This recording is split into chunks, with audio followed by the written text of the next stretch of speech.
प्यारे भक्तों, स्वामी अड़गड़ानंद जी महाराज के द्वारा रचित शंका समाधान पुस्तक के कुछ अंश भजन किसका करें के संदर्भ में कुछ आप लोगों के समक्ष रखना चाहता हूं। बंधुओं, सागर मंथन के परिणाम में निकले अमृत घट से कुछ अंश इन्हीं स्थलों पर छलक गया था जहां आज कुंभ मेलों के आयोजनों का इतिहास है। ये आयोजन इसीलिए होते हैं कि उस अमृत तत्व के शोध की विधि मिल जाए। यह नहीं कि मेले में आए, स्नान किया, दृश्य देखा और लौट गए। ये जो कुंभ मेले लगते हैं मात्र इतने के लिए ही लगते हैं कि धर्म के विषय में, इष्ट के विषय में, अपने कल्याण के रास्ते में हमारी जो भ्रांतियां हैं मिट जाएं। संप्रति गीता और अन्य योग शास्त्रों के अनुसार एक परमात्मा और उसकी प्राप्ति की एक निर्धारित क्रिया के स्थान पर असंख्य पूजा पद्धतियां प्रचलन में हैं। कोई कहता है गाय धर्म है, कोई कहता है पीपल धर्म है, तथा कोई वर्ण और कोई आश्रम का महत्व बताता है। अतः यह प्रश्न उलझता ही चला जाता है कि सनातन धर्म क्या है। आज का प्रश्न भी ऐसा ही है कि इष्ट कौन है, भजन किसका करें। दुनिया में सबसे अधिक धार्मिक भजन चिंतन करने वाला, पूजा पाठ करने वाला हिंदू ही है। परंतु आश्चर्य की बात तो यह है कि धर्म के प्रति इतना आस्थावान हिंदू जीवन के अंतिम समय तक यह निश्चित ही नहीं कर पाता कि हमारा इष्ट कौन है, हम किसकी पूजा करके कल्याण को प्राप्त हो सकते हैं। इसके मूल में देखा जाए तो बहुदेववाद का प्रचार ही एक निष्ठ होने में सबसे अधिक बाधक सिद्ध होता है। एक ही परिवार में 10 सदस्य हैं तो सबके देवता अलग अलग हैं। कोई हनुमान का भक्त है तो कोई शिव का, तो कोई देवी का, तो कोई किसी अन्य देवता का। अपने अपने देवी देवताओं के लिए लोग एक दूसरे से झगड़ा भी करते देखे जाते हैं। किसी को यह मालूम नहीं कि शाश्वत कौन है, किसकी उपासना से शाश्वत धाम की प्राप्ति होगी। अनेक देवी देवताओं हमारे मन में इस प्रकार समा गए हैं कि अन्य समय तक हम किसी पर विश्वास ही नहीं टिका पाते।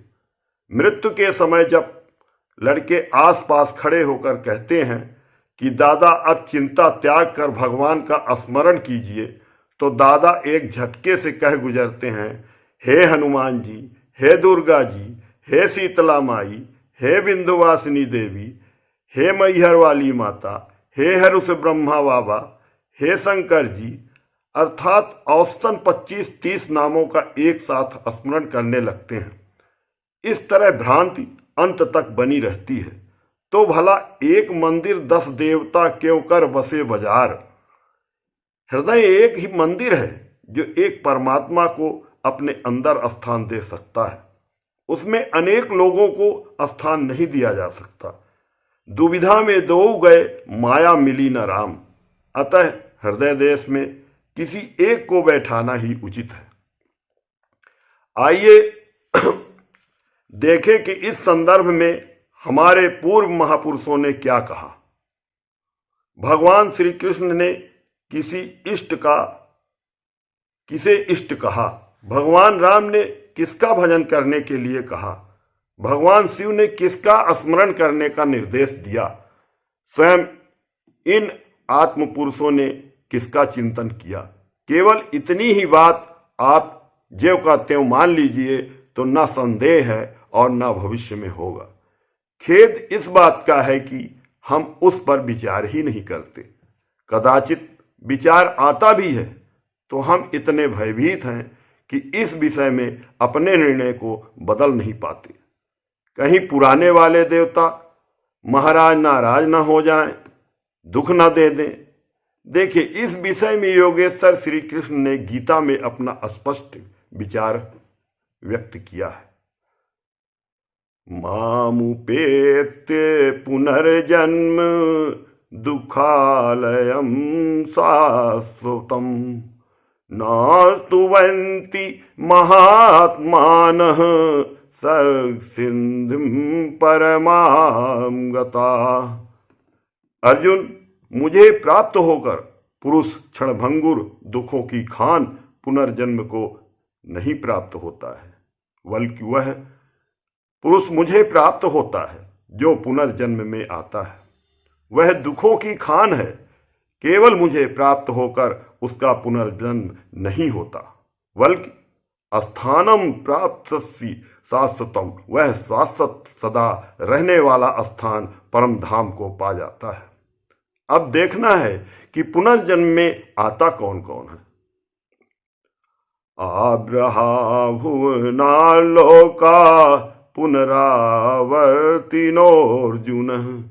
मामुपेतु तु कौन्ते पुनर्जन्म न विद्यते।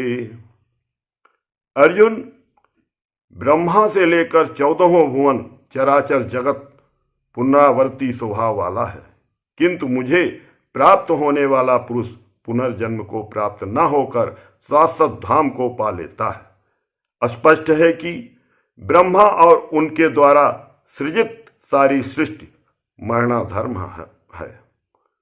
इसके अंदर देवता, पितर, दानव, ऋषि, सूर्य, चंद्र सभी आ जाते हैं। मानव जीवन का परम लक्ष्य है अमरत्व की प्राप्ति। इस लक्ष्य की प्राप्ति श्री कृष्ण के अनुसार एक परमात्मा के चिंतन से ही संभव है। उदाहरणार्थ, आपको समुद्र पार करना है, आप किसी कागज के बंडल का सहारा ले लें तो कुछ दूर जाने पर वह समाप्त हो जाएगा और आप डूब जाएंगे। इसी प्रकार अन्य कोई भी साधन जो स्वयं डूबने वाला है, कमजोर है, उसे ग्रहण करके पार जाने की आशा करना दुराशा मात्र होगी। इसी प्रकार जो स्वयं मरण धर्मा है, नश्वर है, वह आपको शाश्वत धाम नहीं दे सकता, अमृत तो नहीं दे सकता, हाँ मृत्यु अवश्य दे सकता है। अतः एक परमात्मा का चिंतन ही गीता का उपदेश है। जब गीता के अनुसार देवता अशाश्वत और दुखों की खान है, तो फिर उनकी पूजा क्यों होती है? इस पर श्री कृष्ण ने बताया, अध्याय 7, अर्जुन, जिनकी बुद्धि कामनाओं से आक्रांत है, ऐसे मूढ़ भक्ति युक्त लोग ही अन्य देवताओं की पूजा करते हैं। वहां देवता नाम की कोई सक्षम वस्तु नहीं होती, किंतु जहां भी पानी में, पत्थर में, वृक्ष में लोगों की श्रद्धा झुकती है, वहां पर मैं ही स्वयं खड़ा होकर उनकी श्रद्धा को पुष्ट करता हूँ, फल का विधान करता हूँ। अर्थात इन पूजने वाले को फल भी मिलता है, लेकिन वह भोगने में आकर नष्ट हो जाता है। रात दिन श्रम तो क्रिया, लेकिन जो फल मिला वह भी नष्ट हो गया, सारा परिश्रम व्यर्थ हो जाता है। भले ही नष्ट हो जाए, कुछ काल के लिए ही सही, फल तो मिलता है, तो बुराई क्या? इस पर अध्याय 9 में कहते हैं कि देवताओं को पूजने वाला भी मेरी ही पूजा करता है, किंतु वह पूजन अविधि पूर्वक है, इसलिए नष्ट हो जाते हैं। सब कुछ त्याग करके, खून पसीना एक करके आप पूजन में श्रम करते हैं और परिणाम यह निकला कि वह नष्ट हो गया, क्योंकि पूजन अविधि पूर्वक है। तो जब श्रम करना ही है तो विधि पूर्वक क्यों नहीं करते? रास्ता चलना ही है तो सही रास्ते से क्यों नहीं चलते? यदि वह देव पूजन अविधि पूर्वक है तो विधि है क्या? इस पर 18वें अध्याय में कहते हैं कि हे अर्जुन, अपने अपने स्वभाव में पाई जाने वाली क्षमता के अनुसार नियत कर्म में लगा हुआ पुरुष मनुष्य जिस प्रकार भगवत प्राप्ति रूप परम सिद्धि को प्राप्त होता है, वह विधि तू मुझसे सुन। जिस परमात्मा से सब भूतों की उत्पत्ति हुई है, जिस परमात्मा से संपूर्ण जगत व्याप्त है, उस परमेश्वर को अपने स्वभाव से उत्पन्न क्षमता द्वारा भली प्रकार अर्चन से संतुष्ट करके मनुष्य परम सिद्धि को प्राप्त होता है। अतः एक परमात्मा की पूजा ही विधि है। यह पूजन भी चिंतन की एक निर्धारित क्रिया है, जिसमें श्वास का यजन, इंद्रियों का संयम, यज्ञ स्वरूप महापुरुष का ध्यान इत्यादि क्रियाओं का समावेश है, जिसकी चर्चा योगेश्वर श्री कृष्ण ने चौथे अध्याय के यज्ञ प्रकरण में तथा समूची गीता में स्थान स्थान पर की है। आप इसे सनातन शीर्षक वाले व्याख्यान में विस्तारित रूप से जान सकते हैं। आवश्यकता पड़ने पर पुनः पूछा जा सकता है। अधिक नहीं, केवल एक परमात्मा के प्रति श्रद्धा और उस परमात्मा के किसी नाम ओम अथवा राम का यदि आप जाप करते हैं तो धर्म को न जानते हुए भी आप शुद्ध धार्मिक हैं। संपूर्ण क्रिया को न जानते हुए भी आप क्रियावान हैं। न इसका फल नष्ट होगा, न आप। संपूर्ण गीता में योगेश्वर श्री कृष्ण कहीं भी देवताओं का समर्थन नहीं करते।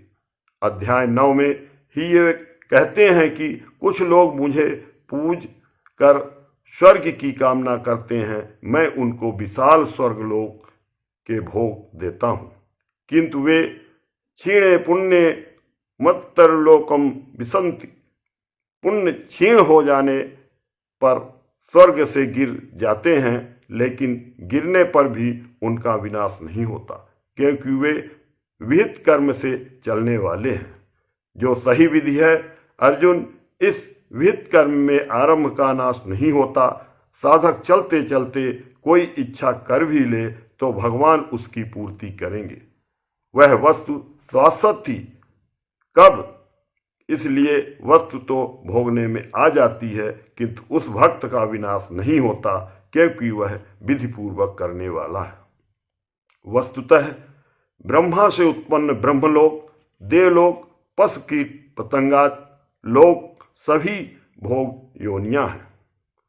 केवल मनुष्य कर्मों का रचयिता है, जिसके द्वारा वह परमात्मा तक को प्राप्त कर सकता है।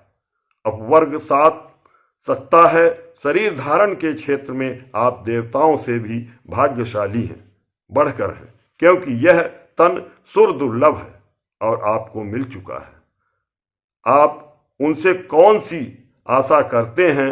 आप देवता बन लें, ब्रह्मा की स्थिति प्राप्त कर लें, किंतु पुनर्जन्म का सिलसिला तब तक नहीं टूटेगा जब तक मन के निरोध और विलय के साथ परमात्मा का साक्षात्कार करके उसी परम भाव में स्थित न हो जाएं। उसकी विधि है गीतोक्त विहित कर्म, उसे भजने की निश्चित क्रिया है। 16वें अध्याय के अंत में भगवान कहते हैं, अर्जुन तू शास्त्र द्वारा निर्धारित किए हुए कर्म को कर। कौन सा शास्त्र?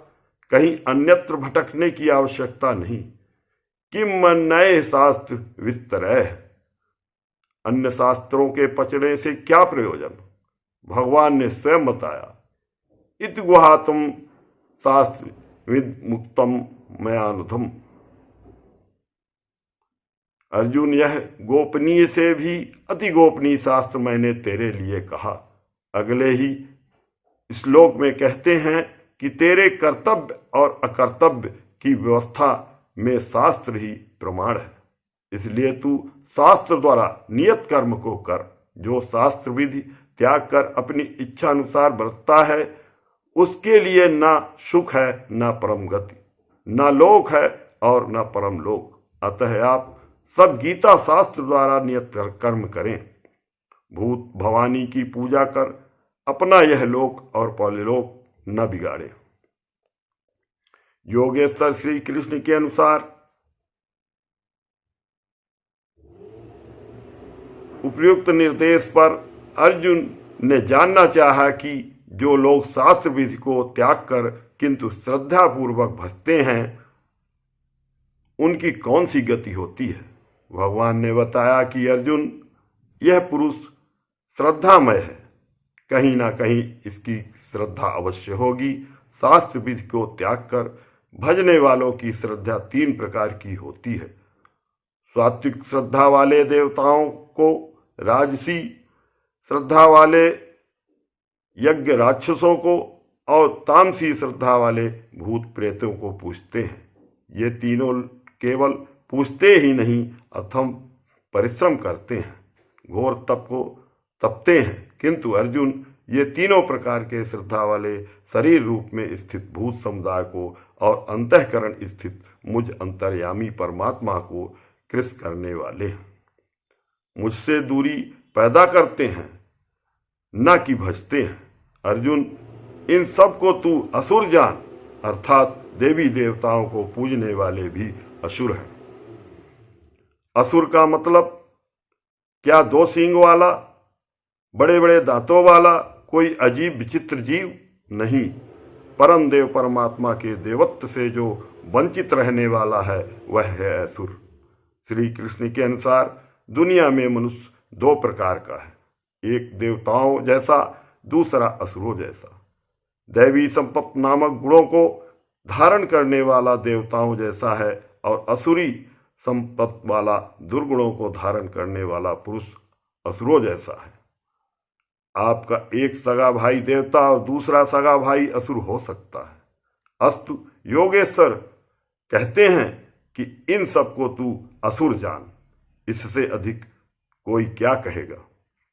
बंधुओं, आपने इतना श्रम भी किया, शास्त्र विधि को त्याग कर इतना तप भी तपा, परिणाम यह निकला कि उस परम देव के देवत्व से वंचित हो गए। असुर जान, असुर हो गए। जिस आत्मा को परमात्मा को प्रसन्न करना था वह और भी दुर्बल और दूर हो गया। जब श्रम ही करना है तो इस तरीके से करें जिससे वह परमात्मा आपके अनुकूल हो, प्रतिकूल नहीं। क्यों ना शास्त्र विधि से नियत किए हुए कर्म को करें। अतः जिसके ये सभी अंश मात्र हैं, उस मूल एक परमात्मा का भजन करें। इसी पर श्री कृष्ण ने बारंबार बल दिया है। एक परमात्मा का चिंतन गीता का मूल उपदेश है।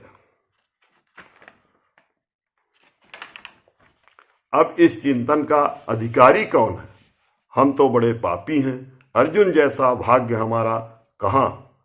कहीं ऐसी धारणा न बना ले, कहीं आप हताश होकर बैठ न जाएं। इसलिए योगेश्वर श्री कृष्ण कहते हैं, अर्जुन अपि चेत्तुराचारो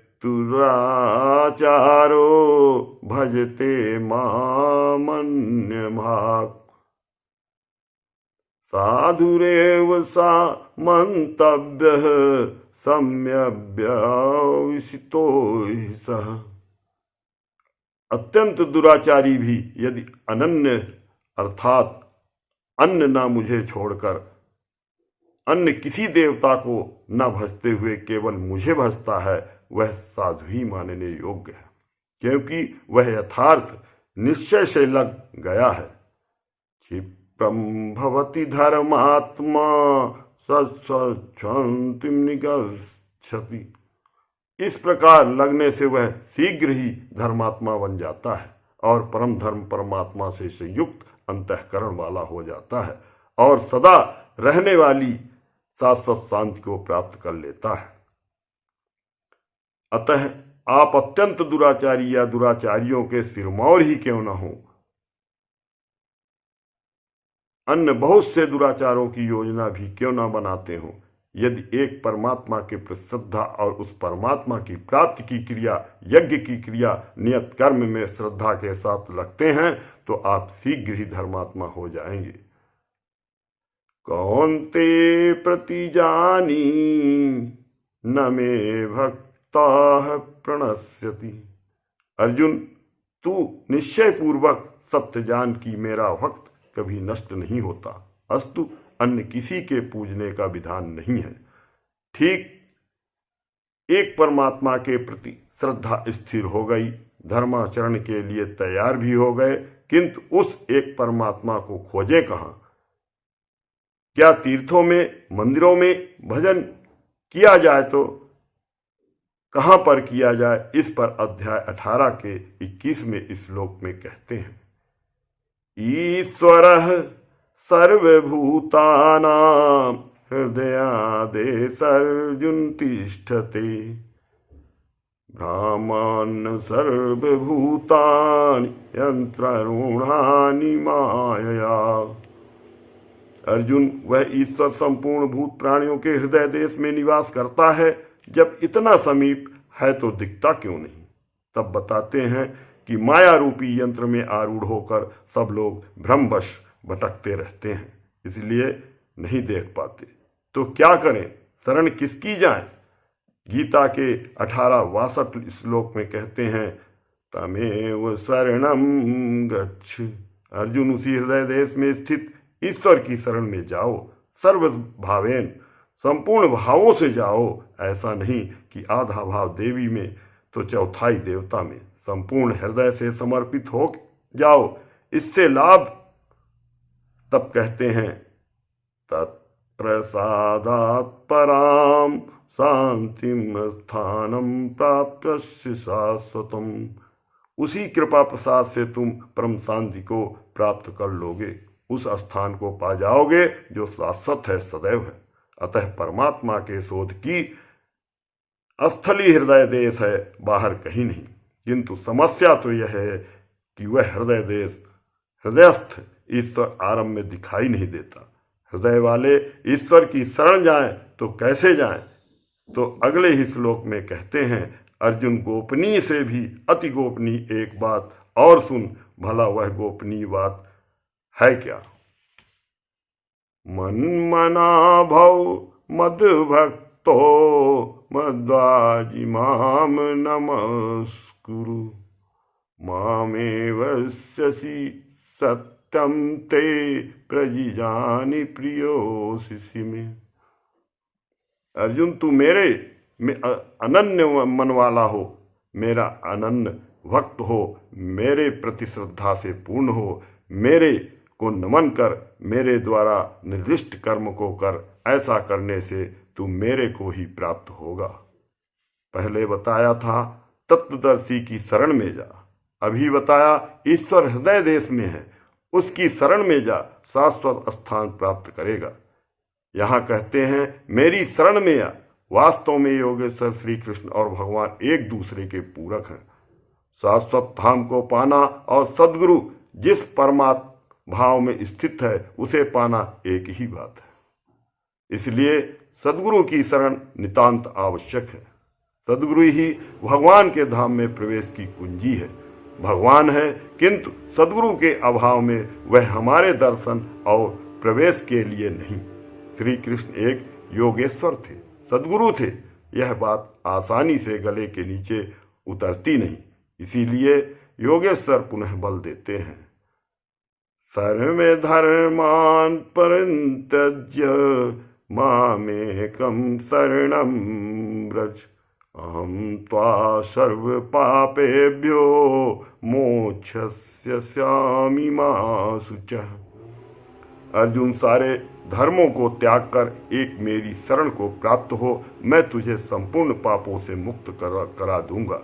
मैं प्रतिज्ञा करता हूं कि तू निश्चय ही मेरे स्वभाव को प्राप्त होगा। तू शोक मत कर।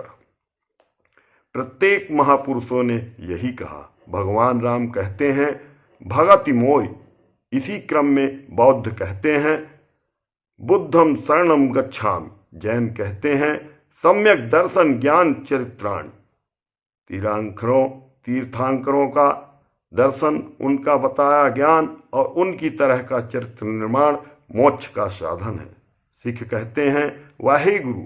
इस्लाम कहता है मोहम्मद साहब अल्लाह के रसूल हैं।